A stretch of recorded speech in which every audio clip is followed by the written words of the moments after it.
a little bit more about the myelin sheath and conduction of each neuron as it's moving along or sending the message along. So we talked in the last lecture about the Schwann cell, and the Schwann cell is what forms myelin in the peripheral nervous system. And the Schwann cell has a sheath. So just like we have sheaths around our muscle cells, we have sheaths around the Schwann cell, and it's called a neurolemma.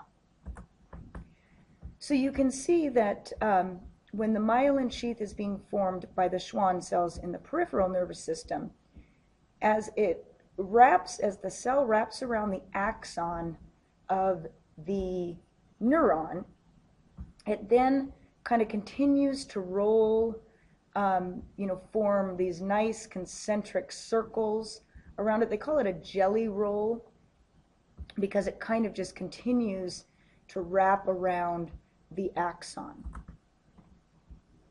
Now, where the myelin sheath, you have to remember the sheath is a cell. It's formed by a cell. So there's individual cells all the way down the axon. And each cell, there's a gap between the cell next to it. So the Schwann cells, as they wrap around, there's a little bit of a gap between the myelin sheath and those cells. Now, there are some things called, oh, let me go back, I'm sorry. Those are called nodes of Ranvier, the gaps. There are some unmyelinated axons in the peripheral nervous system. And so basically, an unmyelinated axon has a Schwann cell surrounding it, but it doesn't coil like the myelinated axons. Now, the axons of the central nervous system, there are myelinated and unmyelinated fibers. The myelin sheaths are formed by oligodendrocytes. These are another type of glial cells that we talked about in the last lecture. The nodes of Ranvier, they have nodes also, those little gaps between the oligodendrocytes in the central nervous system, are much more widely spread out, and they do not, the oligodendrocytes do not have that sheath or neurolemma. Now, when you talk about the brain, which we will get to later, the brain and the spinal cord, there's something called white matter and gray matter. And white matter is a dense collection of myelinated fibers. So the myelin sheath makes that white coloration. And then gray matter, those are going to be unmyelinated. Now, neurons come in a wide array of structural classifications. And so when we're talking about them, there's different types of neurons throughout your body. The multipolar neuron has 3 or more processes. I'm going to show you guys a picture in just a moment. Bipolar has 2 processes, 1 axon, 1 dendrite. And then unipolar has a single short process. And again, I will show you a picture of those in just a moment. Now, they are also classified functionally. So we have sensory neurons that are afferent. That's going to transmit the impulse from the stimuli to the central nervous system. We also have motor or efferent that's going to carry impulses away from the central nervous system. And then we have these interneurons. And the interneurons are the ones that are going to be communicating the message throughout the central nervous system.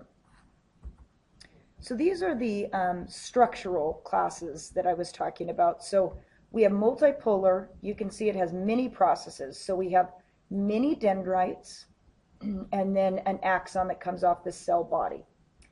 Now, when you're talking about bipolar, we have 1 dendrite, and it is branched, but it's 1 dendrite coming into the cell body and 1 axon going away from the cell body. And again, it is branched at the end.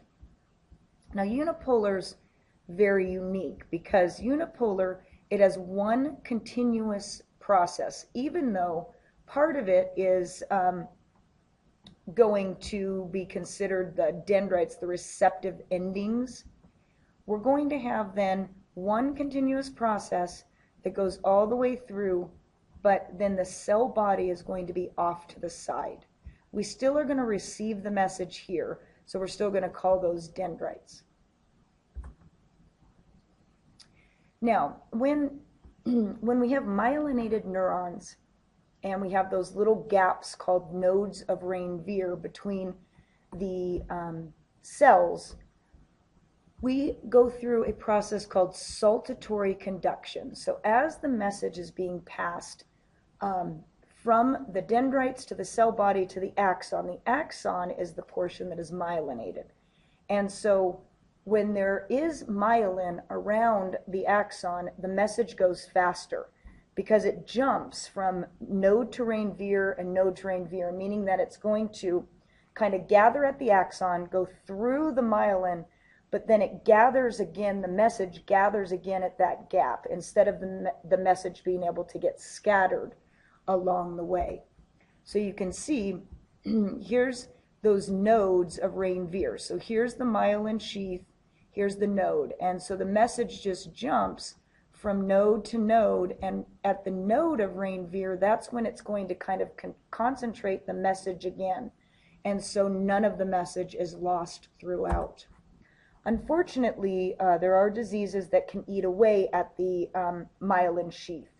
And what happens when it eats away at the myelin sheath, the nervous impulse or the conduction can get lost or scattered.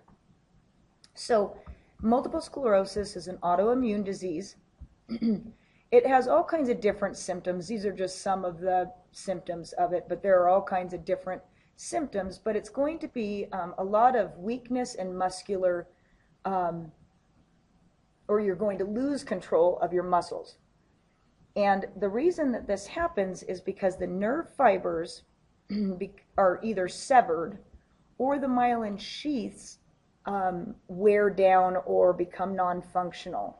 And when they become non-functional, then we can no longer send that message from node to Ranvier, and we get our nervous impulses being interrupted. Now, today, multiple sclerosis, they also call it MS. We do have some good drugs that can actually kind of hold the symptoms at bay. There is no cure for multiple sclerosis, but they are doing testing with stem cells to see if they can start to treat some of these, or not treat, cure some of these diseases.